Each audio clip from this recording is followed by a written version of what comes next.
I have my document with that large text I want as a title page, then I want the text on the next page. If we want to push everything onto the next page that's not part of the title, many will start pressing return until the text flows to the next page, like this. That may be fine, but watch what happens if we happen to change the font size. The text we wanted on the following page is back. Let's undo that and delete the title page line, and the text comes back again. Let's undo that. Now let's delete all the returns we put in.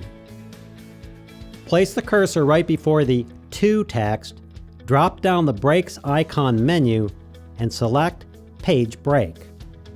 Now change the size of the title font and everything stays put.